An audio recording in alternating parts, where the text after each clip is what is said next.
Hello student. आज हम लोग बायोलॉजी में देखते हैं सेल, कोशिका। तो सेल के बारे में हम लोग आज डिटेल से स्टडी करेंगे और इसके सभी ऑर्गेनेल्स को देखेंगे, क्योंकि तो हम लोग जो बुक में देखते हैं वो उतना डिस्टिंक्ट फिगर नहीं होता है और समझ में नहीं आता है कि ये आखिर इसका एक्चुअल स्ट्रक्चर होता कैसे है। तो आज को हम एकदम डिटेल से आपको इसका ओरिजिनल स्ट्रक्चर दिखलाएंगे और उसको हम लोग अच्छी तरह से समझेंगे। ओके, चलिए। तो सबसे पहले हम लोग देखते हैं क्या कि both living and non living things are composed of molecules made from chemical elements such as carbon, hydrogen, oxygen and nitrogen.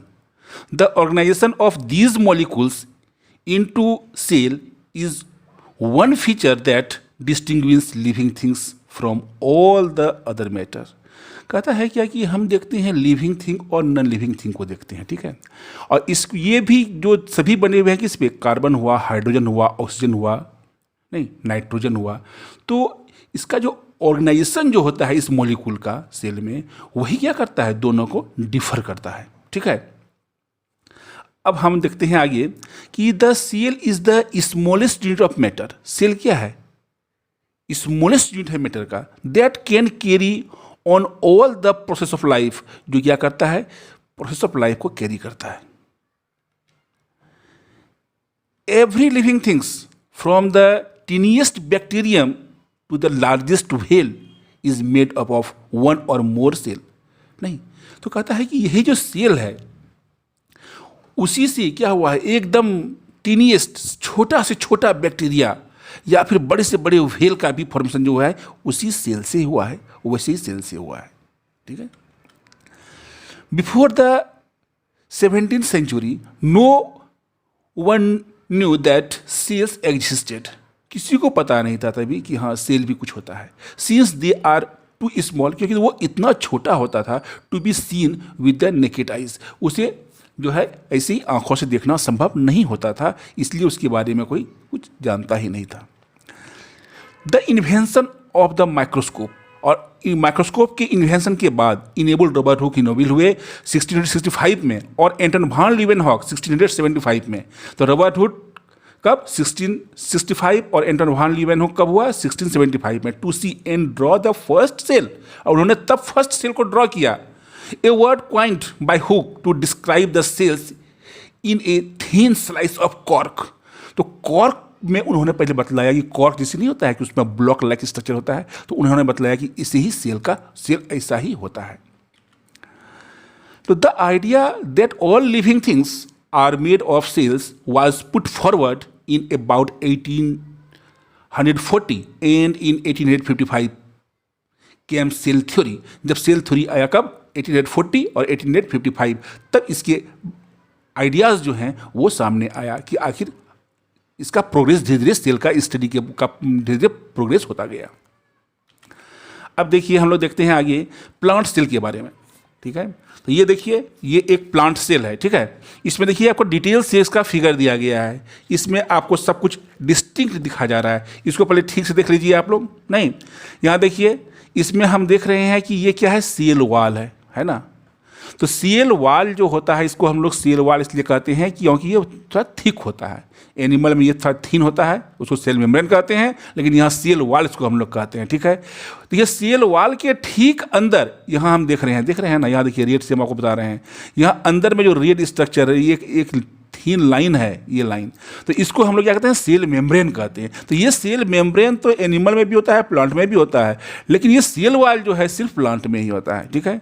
उसके बाद हम देख रहे हैं क्या है, गोल्जी एपरेटस। तो ये गोल्जी काय कहिए या चाहे गोल्जी एपरेटस कहिए, इसको हम लोग फिर नेक्स्ट आगे इसकी डिटेल से पढ़ेंगे, ठीक है। अब है क्लोरोप्लास्ट। यहाँ देखिए क्लोरोप्लास्ट का फिगर देख रहे हैं आप, इसका और डिटेल फिगर एकदम कि एक्चुअली में रियल में ये होता कैसे है उसको हम आगे दिखलाएंगे। अब ये है वैक्यूल मेम्ब्रेन, ठीक है। ये है वैक्यूल, प्लांट सेल में ये वैक्यूल बहुत बड़ा होता है और ये है इसका वैक्यूल मेम्ब्रेन है, ठीक है। अब देखिए आगे वैक्यूल मेम्ब्रेन के नीचे क्या है, तो इसमें क्या है, रेफिडी है।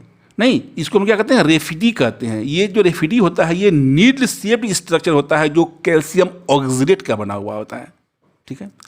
और ये जो है लगभग 200 फैमिलीज प्लांट में पाए जाते हैं, सभी प्लांट में इसका बहुतायत ये नहीं पाया जाता है, ठीक है। और उसके बाद हम लोग जो ये है रेफिडीज के बाद, उसके बाद हम लोग देखते हैं ड्रूज क्रिस्टल। क्या है ये ड्रूज क्रिस्टल देख रहे हैं, ये क्या है ग्रुप ऑफ क्रिस्टल है, ठीक है। और ये इसको ये है क्या है ड्रूज क्रिस्टल है। तो ये भी जो है कैल्शियम ऑक्सलेट से ही बना हुआ है, ठीक है। और ये खासकर अलगी हुआ, एंजियोस्पर्म हुआ, जिम्नोस्पर्म हुआ, इन सभी प्लांट्स में पाया जाता है। और ये क्या करता है टॉक्सिसिटी से लड़ने की क्षमता को बढ़ाता है प्लांट का। हाँ, उसके बाद हम लोग देखते हैं माइटोकॉन्ड्रियन देखते हैं, ठीक है। उसके बाद साइटोप्लाज्म है, यहाँ देखिए एमाइलोप्लास्ट है आपका, स्टार्च ग्रेन, ये हम लोग देख रहे हैं यहाँ पर starch grain. Large central vacuole, ये सेंट्रल वैक्यूल है, ये देख रहे हैं आप, इतना बड़ा ये पूरा का पूरा क्या है वैक्यूल है। उसके बाद हम लोग देखते हैं क्या है ER इंडोप्लाज्मिक रेटिकुलम। और एक है आपका, दो तरह का इंडोप्लाज्मिक रेटिकुलम होता है, एक होता है स्मूथ इंडोप्लाज्मिक रेटिकुलम और एक होता है रफ इंडोप्लाज्मिक रेटिकुलम। इसके बारे में भी हम लोग आगे डिटेल से पढ़ेंगे। उसके बाद देखिए क्या है यहाँ पर आपका न्यूक्लियस है, ठीक है। न्यूक्लियस हुआ और न्यूक्लियस के अंदर होता है न्यूक्लियोलस, ठीक है। उसके ऊपर में देखिए क्या होता है राइबोसोम है, ग्रेन्यूल लाइक स्ट्रक्चर। तो ये एक प्लांट सेल है और उस प्लांट सेल में ये स्ट्रक्चर जो होते हैं वो आपको लगभग इसमें हम लोग बृहद तौर पर दिखाने की कोशिश किए हैं। आप ड्रॉ करना सीखिए और लगभग ऐसे ही बनाने का कोशिश कीजिए, क्योंकि तो इसके बाद जो स्ट्रक्चर आप देखिएगा उसको बनाना थोड़ा कठिन होगा। इसीलिए हम लोग नॉर्मली जो है इसी तरह के ऑर्गेनेल्स को बनाते हैं। रियल ऑर्गेनेल्स को हम क्या करते हैं सेल में बनाकर दिखाना वो बहुत ही कठिन काम है। इसके आगे हम लोग और इसके डिटेल में देखेंगे। अब देखिए आगे में हम लोग देख रहे हैं एनिमल सेल। ये तो प्लांट सेल देख लिए, अब एनिमल सेल में देख रहे हैं, ठीक है। तो अब लोग पहले देखते हैं इसमें क्या है माइटोकॉन्ड्रिया। वहाँ भी हम लोग देखिए ये माइटोकॉन्ड्रिया यहाँ दिया हुआ, ये माइटोकॉन्ड्रिया आपका हो गया। गोल्जी अपरेटस वहाँ भी हम लोग देखें। न्यूक्लियस यहाँ भी देखिए ये न्यूक्लियस है और ये न्यूक्लियोलस है। उसके बाद हम लोग देख रहे हैं क्या है सेंट्रियोल है, ये सेंट्रियोल हम लोग यहाँ देख रहे हैं, ये भी सेंट्रियोल है। नहीं माइक्रोट्यूब्यूल्स है, यहाँ देखिए ये माइक्रोट्यूब्यूल्स है। तो माइक्रोट्यूब्यूल्स क्या हुआ, ये क्या करता है सेल को शेप देता है, ठीक है। और ये सेलुलर मेम्ब्रेन का फॉर्मेशन करता है। और ये आप देखिए राइबोसोम है। फिर देखिए यहाँ पर क्या है सेल मेम्ब्रेन, इसको हम लोग कहते हैं, ये बाहर वाला जो है सेल मेम्ब्रेन हो गया, ये इसको हम लोग क्या कहें सेल मेम्ब्रेन कहें। इसमें भी आपका स्मूथ इंडोप्लाज्मिक रेटिकुलम है और रफ इंडोप्लाज्मिक रेटिकुलम है। फिर इसमें क्या है गोल्जी वैक्यूल्स है, लाइसोसोम है। तो ये सब ऑर्गेनेल्स इसमें हैं, ठीक है। और जो आप देख रहे हैं इस फिगर को आप ड्रॉ कर सकते हैं, ठीक है, कोई दिक्कत नहीं है ड्रॉ करने में। चलिए अब हम लोग इसके आगे में देखते हैं पार्ट्स ऑफ ए सेल, ठीक है। अब सबसे पहले हम लोग पढ़ते हैं सेल मेम्ब्रेन के बारे में। तो बोलता है कि a cell can not survive if it is totally isolated from its environment. तो कहता है क्या कि एक सेल मेम्ब्रेन सेल जो है वो सर्वाइव नहीं कर सकता है, क्योंकि तो इसको इन्वायरमेंट से अगर हम अलग नहीं करेंगे, इन्वायरमेंट में ही ओपनली यह सेल सर्वाइव नहीं कर सकता है। नहीं, the cell membrane is a complex barrier. Cell membrane क्या होता है कॉम्प्लेक्स बैरियर होता है, सेपरेट करता है every cell from its external environment. वो सेल मेम्ब्रेन से ही वो क्या होता है कि एक्सटर्नल इन्वायरमेंट से उसको अलग करता है सेल को, और इंटरनल ऑर्गन को अलग करता है, ठीक है। अब आगे देखिए हम लोग कहते हैं कि this selectively permeable membrane regulates what pass into and out of the cell. तो कहता है कि ये जो सिलेक्टिवली परमिएबल मेम्ब्रेन होता है, सेल मेम्ब्रेन होता है, यही रेगुलेट करता है कि सेल के अंदर क्या जाएगा और क्या सेल के बाहर जाएगा, और या सेल के अंदर क्या जाना है, वो रेगुलेट करता है इसको। The cell membrane is a fluid mosaic of protein floating in a phospholipid bilayer. The cell membrane functions like a gate controlling which molecules can enter and leave the cell, ठीक है। इसके आगे हम लोग देखते हैं कहता है क्या कि सेल मेम्ब्रेन क्या है, ये गेट कैसा काम करता है और कंट्रोलिंग करता है कि which molecule can enter, कौन सा मोलिक्यूल इंटर करेगा, and leave the cell, और कौन सा मोलिक्यूल सेल के बाहर निकलेगा, ठीक है। तो the cell membrane controls which substance pass into the out of the cell or a carrier protein in or on the membrane of the specific cell wall। Cell wall में देखिए क्या है one of the most important feature of all plants is presence of a cellulose cell wall. बोलता है on the one of the most important feature, सबसे महत्वपूर्ण feature जो है सभी प्लांट का वो क्या है? presence of a cellulose cell wall. Cell wall जैसा जो किसी का बनाता है सेलुलोज का बनाता है, तो वो सेल वाल जो है वो बहुत ही मस्ट है. तो fungi such as mushroom and yeast also have cell wall but these are made of chitin. तो काइटिन का वो बना हुआ होता है. ठीक है. The cell wall is freely permeable, मतलब ये क्या होता है? फ्रीली परमिएबल होता है, पोरस होता है. And so has no direct effect on the movement of molecules into और आउट ऑफ द सेल. तो the rigid of their cell wall helps both to support and protect the plant. Okay. Next, cytoplasm. In cell biology, the cytoplasm is a highly viscous gel-like structure substances enclosed within the cell membrane. It is composed of water, protein, lipids, nucleotides, inorganic salt, and polysaccharides in small amounts. In cell biology में the cytoplasm is highly viscous gel like structure substance होता है enclosed within the cell membrane, जो cell membrane से घिरा हुआ होता है. It is composed of water. वो किसका बना था? वाटर का बना हुआ था. उसमें अगर हम लोग देखेंगे सेल साइटोप्लाज्म को, तो उसमें जो अमाउंट है वो 85% क्या है? वाटर है. और 10 to 15% जो है उसमें प्रोटीन्स हैं, और लिपिड्स क्या है? 2% हैं, और 4% जो है वो न्यूक्लियोटाइड्स. मतलब 85% आपका वाटर है, प्रोटीन जो है वो 10% अप्रॉक्सीमेटली, और लिपिड 2%, 4% इसमें है न्यूक्लिक एसिड है, इनऑर्गेनिक सॉल्ट है, और पॉलीसेक्राइड्स हैं. इन स्मॉल पॉलीसेक्राइड जो पाते हैं वो वेरी स्मॉल अमाउंट में पाया जाता है, बहुत कम मात्रा में पाया जाता है.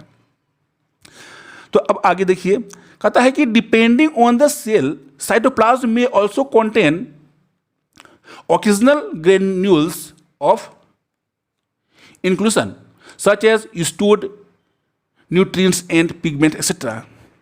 apart from the cell membrane which includes all cell component. अब देखिए, ये है आपका साइटोप्लाज्म. ठीक है. हम एक स्ट्रक्चर दिखा रहे हैं आपको साइटोप्लाज्म का.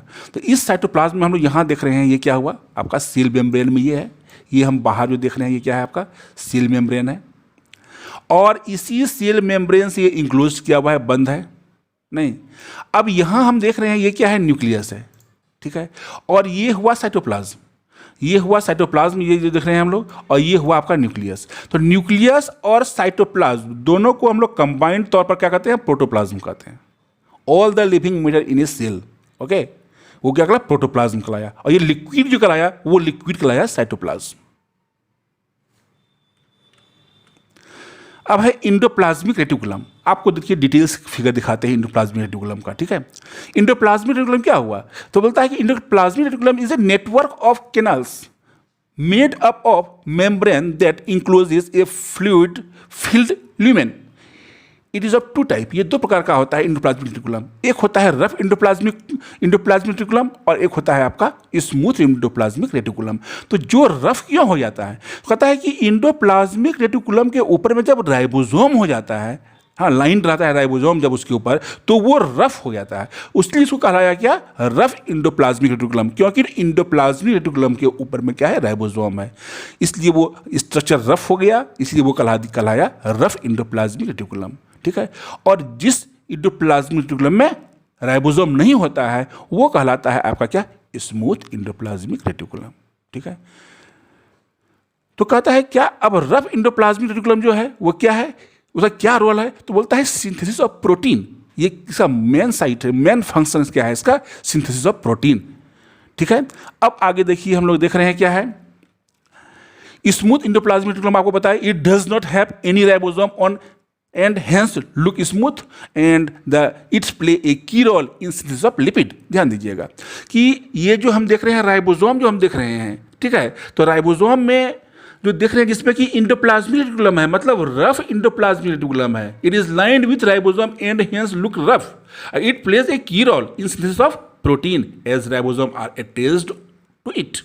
And in case of smooth endoplasmic reticulum, it does not have any ribosome and hence look smooth, and it play a key role in synthesis of lipid. Rough endoplasmic reticulum क्या synthesis करता है? Protein. और smooth endoplasmic reticulum क्या synthesis करता है? तो ये synthesis करता है लिपिड। ठीक है, अब आगे देखिए, ये फिगर है आपका इंडोप्लाज्मिक रेटिकुलम का, जो रियल इंडोप्लाज्मिक रेटिकुलम जो एक्चुअल दिखता है वो स्ट्रक्चर उसका इस तरह से होता है। ठीक है, एक्चुअली हम लोग क्या करते हैं कि इस तरह का स्ट्रक्चर बना देते हैं कॉपी में। ध्यान दीजिए, यहाँ हम ड्रॉ कर रहे हैं, ये इस तरह से हम इसको कॉपी में हम लोग इस तरह से ड्रॉ करते हैं इसको।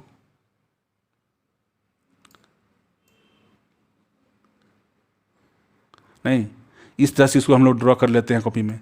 तो लेकिन यहाँ क्या है कि रियल में ये इस तरह का स्ट्रक्चर होता है। ठीक है, ये जो हम लोग देख रहे हैं इसको कह रहा है न्यूक्लियर पोर, ये न्यूक्लियस है। ध्यान रखिएगा, न्यूक्लियस में वो अटैच्ड होता है। ये क्या है? न्यूक्लियस। हम जो देख रहे हैं ये स्ट्रक्चर जो है ये किसका है? न्यूक्लियस का है। ठीक है, तो न्यूक्लियस में यहाँ देखिए इंडोप्लाज्मिक यहाँ से जुटा हुआ है और ये सेल मेम्ब्रेन, सेल वॉल तक जुटा हुआ रहता है। ठीक है, तो न्यूक्लियस और सेल वॉल तक ये जुटा हुआ रहता है। और ये जो हम लोग देख रहे हैं ये न्यूक्लियस है, यहाँ देख लीजिए न्यूक्लियर इन्वेलप है, ये न्यूक्लियर पोर दिख रहा है यहाँ पर नहीं। और ये देख लीजिए हम लोग देखते हैं ये, इसको जो हम लोग क्या कहते हैं, ये जो हम लोग एक एक स्ट्रक्चर दिख रहे हैं तो ये एक एक स्ट्रक्चर क्या कहलाता है? सिस्टर्नी कहलाता है। ठीक है, सिस्टर्नी कहलाता है। और दो सिस्टर्नी के बीच में हम ये जो गैपिंग देख रहे हैं, नहीं एक सिस्टर नहीं हुआ, एक सिस्टर नहीं हुआ, जैसे बीच में जो गैपिंग है सिस्टर्नल स्पेस कहलाता है वो। ठीक है, और ये जो है रफ है, देखिए यहाँ पर सब में राइबोसोम, यहाँ देखिए आपको दिख रहा है ग्रेनुलर स्ट्रक्चर दिख रहा है ना, तो वो जो ग्रेनुलर स्ट्रक्चर है वो एक्चुअल में क्या है? राइबोसोम है। और इस साइड में देखिए, इधर देखिए आपको यहाँ दिखाया गया है कि इसमें कोई ग्रेन्यूल्स नहीं है, तो ये हो गया आपका स्मूथ इंडोप्लाज्मिक रेटिकुलम। और यहाँ ये ग्रेन्यूल है तो ये क्या हो गया? आपका रफ इंडोप्लाज्मिक रेटिकुलम। तो ये ध्यान रखिएगा कि न्यूक्लियस से लेकर बाहर मेम्ब्रेन, सेल मेम्ब्रेन तक जो है ये इसका स्ट्रक्चर फैला हुआ रहता है। ठीक है, तो ये आपका है पार्ट ऑफ इसका इंडोप्लाज्मिक रेटिकुलम का डिटेल स्ट्रक्चर। ठीक है, इसको आप अपने हिसाब से बनाइएगा। चलिए अब हम लोग आगे देखते हैं राइबोसोम के बारे में। तो प्रोटीन फैक्ट्री ऑफ सेल, ठीक है, क्योंकि तो इंडोप्लाज्मिक रेटिकुलम में था राइबोसोम, तो वो हम लोग देखे थे वहाँ पर। देखिए यहाँ हम लोग देखे ना कि इसके पहले हम लोग जो देखे इंडोप्लाज्मिक रेटिकुलम, उसके पहले हम लोग क्या देखे थे कि उसके जिसके ऊपर होता है तो वो क्या करता है? प्रोटीन सिंथेसिस करता है ना। सॉरी, फिगर में आइए, यहाँ देखिए ये रफ है, ये रफ स्ट्रक्चर है, तो ये एक्चुअली क्या है? राइबोसोम है। तो राइबोसोम है तो ये क्या सिंथेसिस कर रहा है? प्रोटीन का। इसीलिए कह रहे हैं ना कि राइबोसोम जो है वो मेन है जो कि प्रोटीन सिंथेसिस करता है, प्रोटीन का निर्माण करता है। उसलिए यहाँ दिया हुआ है राइबोसोम में कि protein factory of a cell या protein factory of cells. Ribosome are spherical bodies made up of RNA. ये किससे बना होता है? आरएनए का बना होता है, राइबोज न्यूक्लिक एसिड का बना हुआ होता है। And protein enzyme they do not have membrane and are present separately in cytoplasm. इसका क्या है? मेम्ब्रेन इसमें नहीं होता है और ये प्रेजेंट से एकदम सेपरेटली प्रेजेंट रहता है, किसमें? साइटोप्लाज्म में रहता है। और इसका फंक्शन जो है वो जान ही रहे हैं, बार बार हम बता रहे हैं आपको, प्रोटीन सिंथेसिस करना, प्रोटीन का निर्माण करना। Ribosome are the site where the protein synthesis takes place. ये है राइबोसोम। ठीक है, तो इसमें दो यूनिट है, एक लार्ज यूनिट है, एक दो स्मॉल यूनिट है, जिसको हम लोग सब यूनिट कहते हैं। और यहाँ पर हम लोग देख रहे हैं कि ये आपका लार्ज यूनिट हुआ और ये आपका स्मॉल यूनिट हुआ। ये पूरा का पूरा आपका क्या कहलाया? राइबोसोम कहलाया। ठीक है, ये राइबोसोम का रियल स्ट्रक्चर इस तरह से होता है। देखिए लगता है ना कि हाथ की मुट्ठी की तरह, हैंड को आप क्लोज कीजिए, मुट्ठी की तरह देखिए, या अंगूठा की तरह दिख रहा है ना, इसी की तरह ये स्ट्रक्चर होता है। लेकिन हम लोग इसको स्ट्रक्चर राउंड बना देते हैं। ठीक है, तो इसीलिए इसका इस तरह का स्ट्रक्चर हम सेल के अंदर बनाएंगे तो उतना स्पेस ही आपको कॉपी में, आपके नोटबुक में नहीं मिलेगा कि आप उसको बना सकते हैं। ठीक है, लेकिन हम लोग उसका स्ट्रक्चर अनुमानित बनाते हैं। ठीक है, लेकिन आप ओरिजिनल देख लीजिए एक्चुअली में ये होता कैसे है। अब आगे देखते हैं हम लोग गोल्जी बॉडी। तो बोलता है smooth flattened sac like structure called cisternae stock together is parallel rows to form Golgi body. Golgi phase receives protein from endoplasmic reticulum and modifies package and stores it. तो कहता है क्या कि ये जो होता है स्ट्रक्चर जिसका होता है ये पैरेलल रो में होता है गोल्जी बॉडी, ठीक है। और ये क्या करता है, इंडोप्लाज्मिक रेटिकुलम से रिसीव करता है किसको, प्रोटीन को करता है। हम जानते हैं कि इंडोप्लाज्मिक रेटिकुलम जो होता है, रफ इंडोप्लाज्मिक रेटिकुलम, वो प्रोटीन का निर्माण करता है, सिंथेसिस करता है। एक्चुअली निर्माण तो करता है राइबोसोम, तो रिसीव जो करता है वो कौन करता है, गोल्जी काय करता है, गोल्जी एपरेटस करता है। और इसका जो है Golgi apparatus are responsible for the secretion of enzyme, hormones and protein. ये इसका इंजाइम सिक्रेशन का, हार्मोन्स का और प्रोटीन का, इसके लिए ये रिस्पॉन्सिबल है, ठीक है।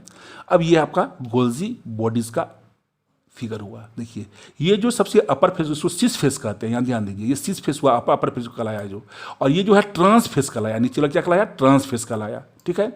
इसके बाद इनकमिंग ट्रांसपोर्ट वेसिकल कहे इसको हम लोग, ठीक है। और ये जो हम दो कहलाए, ये सिस्टर्डी कहलाया है, ठीक है। इसको सिंगल सिंगल को जो हम लोग कहे, ये सिंगल सिंगल ये जो देख रहे हैं, इसको हम लोग कहते हैं ल्यूमेन कहते हैं, ठीक है। और ये क्या है, न्यू फॉर्मिंग वेसिकल है, ठीक है। तो इस प्रकार ये स्ट्रक्चर होता है किसका, गोल्जी बॉडीज का, या गोल्जी एपरेटस का, या फिर गोल्जी काय का, ठीक है। अब आगे हम लोग देखते हैं इसका माइटोकॉन्ड्रिया के बारे में। तो सब जान रहे हैं mitochondria are rod shaped organelles. ये कैसा होता है, रॉड शेप्ड होता है विथ ए डबल मेम्ब्रेन, इसमें दो मेम्ब्रेन होता है। The outer membrane is smooth while the inner membrane is fold over many times to form cristae, ठीक है। तो कहता है क्या कि आउटर सरफेस एकदम स्मूथ होता है, लेकिन अंडर सरफेस में क्या होता है, इसका प्रोजेक्शन निकला हुआ रहता है, इसको हम लोग क्रिस्टी कहते हैं। तो cristae increase the surface area of the inner membrane by several times. Matrix is the fluid inside the mitochondria. ध्यान दीजिए, माइटोकॉन्ड्रिया में दो मेम्ब्रेन हुआ, सबसे बाहरी मेम्ब्रेन क्या जो हुआ उसको क्या कहें हम लोग, डबल मेम्ब्रेन हुआ। बाहरी मेम्ब्रेन स्मूथ मेम्ब्रेन होता है, लेकिन इनर मेम्ब्रेन जो होता है उसमें प्रोजेक्शन निकला हुआ रहता है, उसको हम लोग क्रिस्टी कहते हैं। इसलिए इंटरनल स्ट्रक्चर इसका बहुत बड़ा होता है, ठीक है। और उसके बाद इसमें अंदर में जो लिक्विड होता है उसको हम लोग क्या कहते हैं, मैट्रिक्स कहते हैं, ठीक है। और माइटोकॉन्ड्रियल मैट्रिक्स कहलाया वो। अब हम लोग देखते हैं इसका फंक्शन क्या है। तो mitochondria act as energy production, ये क्या है, किस में काम करता है, एनर्जी प्रोडक्शन में ये काम करता है, साइट है। And are hence known as the power house of the cell. और यही पावर हाउस है, सेल का पावर हाउस है, ठीक है। इसी में पावर का फॉर्मेशन होता है, पावर हाउस इसलिए कहलाता है ये। अब देखिए ये आपका जो है ग्लूकोज ऑक्सीजन से क्या बना, कार्बन डाइऑक्साइड, वाटर और एनर्जी, एटीपी नहीं, एडेनोसिन ट्राइफॉस्फेट। तो इस प्रकार हम लोग देखते हैं कि ये इस पर जो फॉर्मेशन होता है एनर्जी का, इस प्रकार होता है। अब देखते हैं हम लोग इसका स्ट्रक्चर। ये रहा माइटोकॉन्ड्रिया का फिगर, आपका रियल फिगर माइटोकॉन्ड्रिया का इस तरह होता है, ठीक है। ध्यान दीजिए। तो ये क्या है आपका, जो हम लोग ब्लू कलर का देख रहे हैं, ये डीएनए है, हाँ, डीऑक्सीराइबोज न्यूक्लिक एसिड, ठीक है, डीएनए है। और ये है राइबोसोम है, ये देखिए राइबोसोम, यहाँ पे ग्रेनुलर स्ट्रक्चर दिया हुआ है, राइबोसोम का दिया हुआ है। और ये जो इस पे लिक्विड है, इस लिक्विड को यहाँ पे मैट्रिक्स कहा गया है, नहीं। और ये जो हम लोग देख रहे हैं ये क्या है, क्रिस्टी जंक्शन। ये जो हम लोग देख रहे हैं यहाँ पर, इसको कहा गया है क्रिस्टी जंक्शन कहा गया है, ठीक है।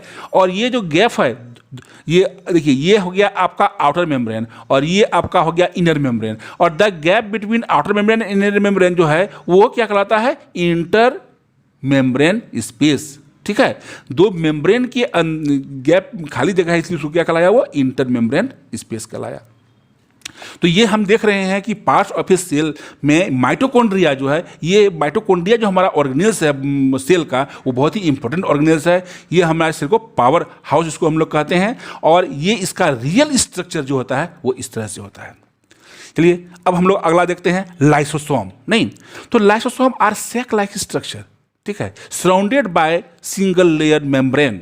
दे contain powerful digestive enzyme that can break down all organic material. It act as a mini digestive system within the cell. तो लाइसोसोम जो है वो क्या है, सेक लाइक स्ट्रक्चर है और surrounded by single layered membrane. और ये एक मेम्ब्रेन से क्या होता है, कवर किया हुआ रहता है। और they contain powerful digestive enzymes, इसमें बहुत ही पावरफुल डाइजेस्टिव एंजाइम्स रहते हैं। That can break down all organic matter, और सभी ऑर्गेनिक मैटर को ये ब्रेक डाउन करता है।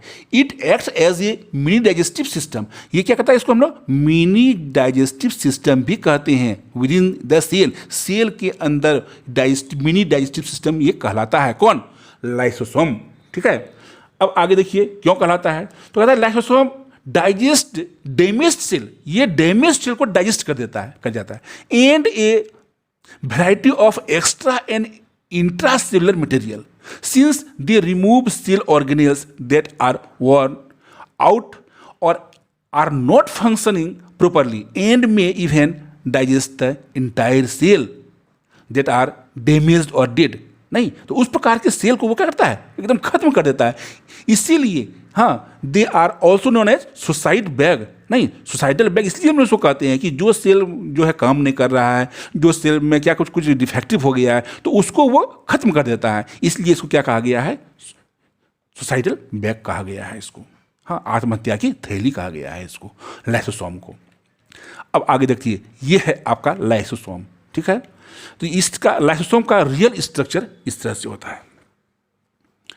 ये बाहर में देखिए मेम्ब्रेन देख रहे हैं, ये जो है लिपिड लेयर है, ये है मेम्ब्रेन है, नहीं हाइड्रोलाइटिक एंजाइम मिक्सचर है इसमें, ये बीच में हम लोग देख रहे हैं। और ये क्या है, देखिए यहाँ पर जो ग्रेन्यूल लाइक स्ट्रक्चर क्या है, ये ग्लाइकोसाइलेटेड मेम्ब्रेन ट्रांसपोर्ट प्रोटीन है ये सब। तो ये सब इतना डिटेल से आप लोग को, हालांकि फिगर हम आपको दिखा दिए हैं कि एक्चुअली ऐसा होता है, लेकिन इतना डिटेल में आपको पढ़ना नहीं है। लेकिन आप समझ लीजिए कि ये एकदम जूनियर क्लास से सीनियर क्लास तक के बच्चे के लिए ये है। इसको आप इस वे में अगर समझ लेते हैं तो आपको सेल के ऑर्गेनेल्स के बारे में, सेल के बारे में कभी कोई परेशानी नहीं होगी।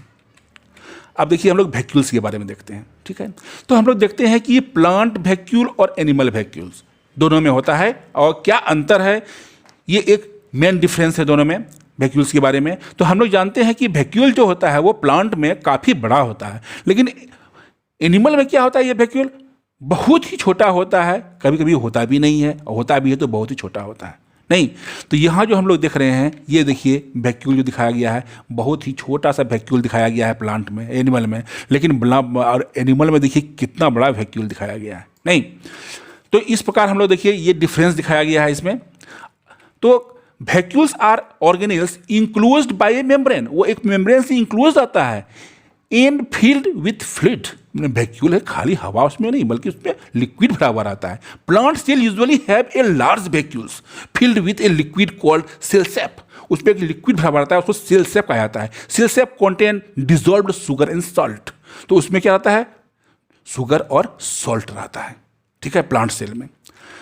और एनिमल सेल में और मे नॉट हैव वैक्यूल्स, उसमें वैक्यूल होता भी है तो बहुत छोटा होता है। If they do have vacuoles, अगर वैक्यूल्स होता है तो they are much smaller than one found in plant cell, मतलब प्लांट सेल की निस्बत काफ़ी छोटा होता है। तो function of vacuole in plant cell में ये वैक्यूल का क्या फंक्शन है, तो vacuoles in plant cell keep the cell फिर्म और टर्जिट, इसको फिर्म रखता है, टर्जिट रखता है, मतलब टर्जिट मतलब उसको समझिए कि एकदम पूरा फुलफिल करके रखता है। दे स्टोर वेस्ट सब्सटेंस, इसमें क्या सब्सटेंस रहता है, वेस्ट प्रोडक्ट भी रहता है इसमें, और जो भी सब्सटेंस इसमें रहता है, साथ में वेस्ट प्रोडक्ट हुआ या फिर और भी न्यूट्रिशनल चीज सब्सटेंस हुआ, वो इसके अंदर भरा हुआ रहता है। तो कहता है function of vacuoles in animals, तो vacuoles in animal cells store food, water, sugar, minerals and waste product of the cell. In amoeba, vacuoles that contain food particles are also referred to as food vacuoles. मतलब vacuoles in animal cell stored food, तो animal cell में जो vacuoles रहता है उसमें stored food रहता है, water रहता है, शुगर, मिनरल्स रहता है, वेस्ट प्रोडक्ट रहता है, सब उसमें रहता है। In amoeba vacuoles that contains food particles, amoeba में हम लोग देखते हैं तो अमीबा तो वन सेल्ड है ही, उसमें क्या आता है, वैक्यूल्स के में क्या आता है, फूड पार्टिकल्स रहता है, समझे कि नहीं। तो इस प्रकार हम लोग देखते हैं कि ये वैक्यूल्स हुआ। अब आगे देखिए हम लोग न्यूक्लियस के बारे में देखते हैं। तो anatomically the nucleus is made up of several components, nuclear envelope, nuclear lamina, nucleolus, chromosomes, nucleoplasm and some of these components. All of these components work together in order for the nucleus to accomplish all of its function. का देखिए कहता है कि अगर anatomically देखें हम लोग, internal structure उसका देखें हम लोग न्यूक्लियस का, तो उसमें हम लोग क्या देखते हैं, न्यूक्लियर इन्वेलप होता है, न्यूक्लियर लेमिना होता है, न्यूक्लियोलस होता है, क्रोमोसोम्स होते हैं, न्यूक्लियोप्लाज्म होते हैं, बहुत सारे कंपोनेंट्स होते हैं। तो all this components work together, ये सभी कंपोनेंट्स एक साथ काम करते हैं in order for the nucleus to accomplish all of its function. जितना भी काम करना होता है ये सभी ऑर्गेनिज्म जो है एक साथ मिलकर पूरे संपूर्ण काम को ये कंप्लीट करते हैं। ठीक है, तो फंक्शन क्या है? तो nucleus controls and regulates the activities of the cell, ये सेल की एक्टिविटीज को रेगुलेट करता है। And carries the genes structure that contains the hereditary information, और इसके अंदर में जो हम लोग देखते हैं क्रोमेटिन नेटवर्क होता है, नहीं तो वो क्या होता है, जीन्स उस पर होते हैं। तो जीन स्ट्रक्चर वो उसी को क्या करता है, वो हेरिडिटरी इंफॉर्मेशन को एक जनरेशन से दूसरे जनरेशन में ले जाता है। क्योंकि तो जब सेल डिवीजन होता है, कोशिका का विभाजन होता है, तो उस समय जो सबसे मेन विभाजन होता है वो किसका होता है, न्यूक्लियस का। और न्यूक्लियस के जब विभाजन होता है तो ये क्रोमेटिन नेटवर्क जो है, क्रोमोसोम जो है वो हाफ हाफ करके दो सेल में बढ़ जाता है।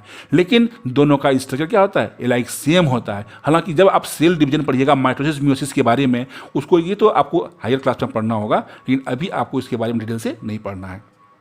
चलिए अभी हम लोग सेल स्ट्रक्चर देख रहे हैं, सिर्फ उसी को हम लोग देखते हैं, सेल डिवीजन को बाद में देखा जाएगा।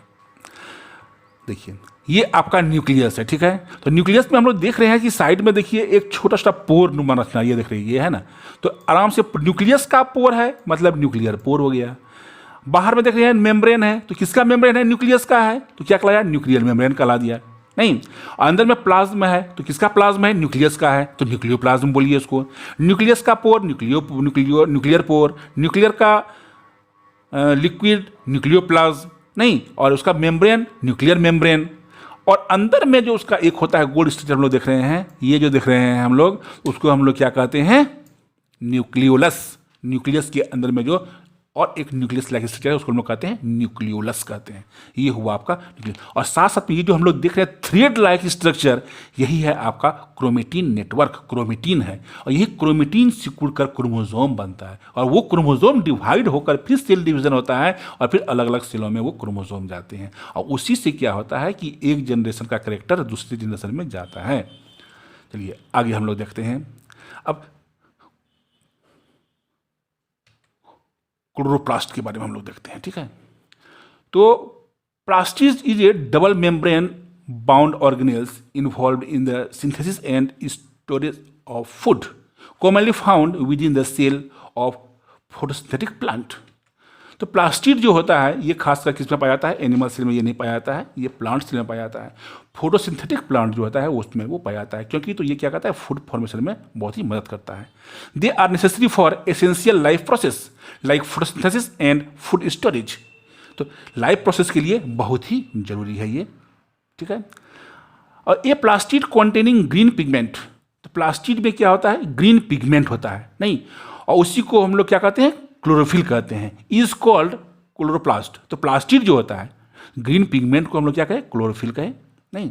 तो a plastid containing green pigment chlorophyll is called chloroplast, whereas a plastid containing pigment apart from green is called a chromoplast. तो अगर ग्रीन कलर है उसमें क्लोरोफिल है तो उसको हम लोग क्या कहे, क्लोरोप्लास्ट कहे, और अगर उसमें ग्रीन पिगमेंट नहीं है तो उसको हम लोग क्रोमोप्लास्ट में कहे, तो क्रोमोप्लाज्म का है। A plastid that lack pigment is called the leucoplast. तो कहता है और जिसमें कि पिगमेंट नहीं होता है उसको हम लोग कहते हैं ल्यूकोप्लास्ट। ग्रीन पिगमेंट होता है तो उसको हम लोग कहते हैं क्या, क्लोरोप्लास्ट। ग्रीन पिगमेंट नहीं रहता है और दूसरा पिगमेंट रहता है तो उसको हम लोग कहते हैं क्रोमोप्लास्ट। और lack of pigment is called leucoplast and is involve mainly in food storage. Its function largely depends on the presence of pigment।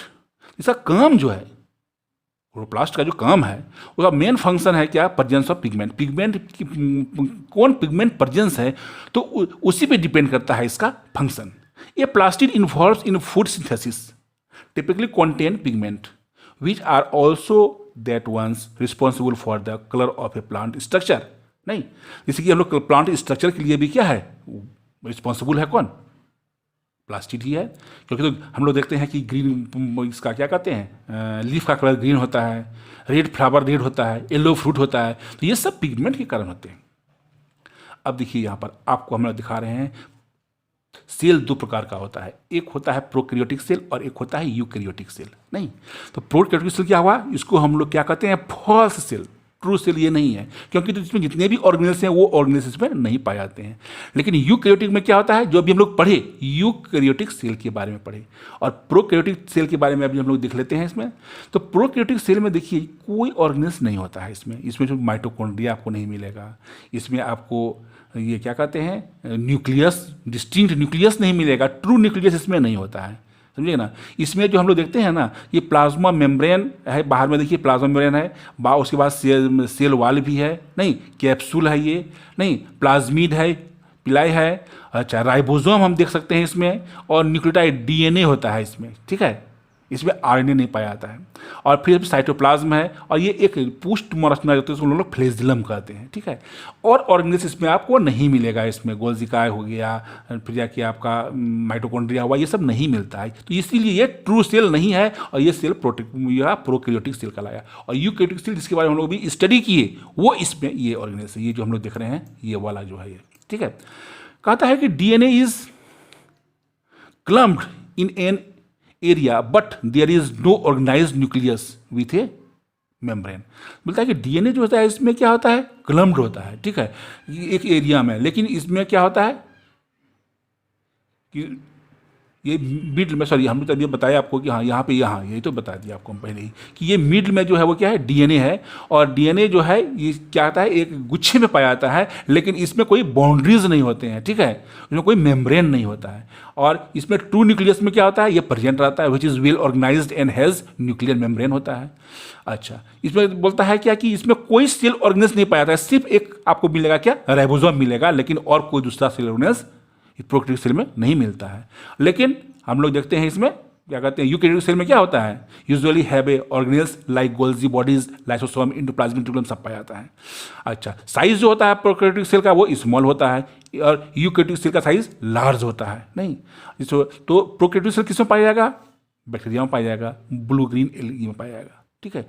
अब ब्लू ग्रीन एल्गी जानते हैं इसका नाम, तो आप देखते हैं कि जैसे कि आप देखिएगा कि ये पानी में फ्रेश वाटर में पाया जाता है, अलगी हुआ, वॉलबॉक्स हुआ, नहीं क्लेमाइडोमोनास हुआ, तो ये सब क्या है आपका प्रोकैरियोटिक सेल उसमें पाया जाता है।